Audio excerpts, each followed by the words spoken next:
అలా అనకండి సార్. మీరు నన్ను కాపాడు, మీరు నాకు మాట మిమ్మల్ని నమ్ముకుని వచ్చాను సార్. సార్ మీరు కాదనుకోండి ప్లీజ్ ప్లీజ్.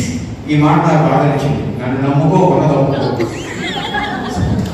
సరే నేను కాపాడతాను, మాటిస్తాను. కానీ ముందే చెప్తాను, నేను అసలే పేరున్న అడగండి. నా ఫీజు బాగా ఎక్కువ తర్వాత కాదనుకోవచ్చు, తర్వాత కాదన్ను కాదనలేదు. నా బతుకు సార్. ఏ నేను ఉన్నాను కదా అంటే నేను ఉన్నాను కదా, రక్షిస్తాను కదా.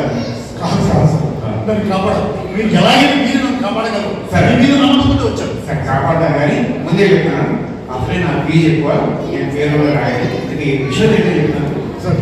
తర్వాత మాట్లాడప్పుడు కదా విషయం చెప్పాను. నన్ను కాపాడతారు కదా. విషయం చెప్పాను సార్ ప్లీజ్, నన్ను కాపాడతారు కదా. చెప్పండి విషయం సార్. ఏమీ లేదు, మన పక్క వీధిలో డాక్టర్ గుండాలంగా లేరా? లేదా ఉన్నాడు కదా, బ్రహ్మాండంగా ఉన్నాడు. నిన్నగా కలిసి కూడా. అవును సార్. ఆ గుండాలంగాన్ని ఇందాకే నేను కత్తితో కసంతో పుట్టించాను సార్. బాబోయ్ అట్టేసే బాబుది.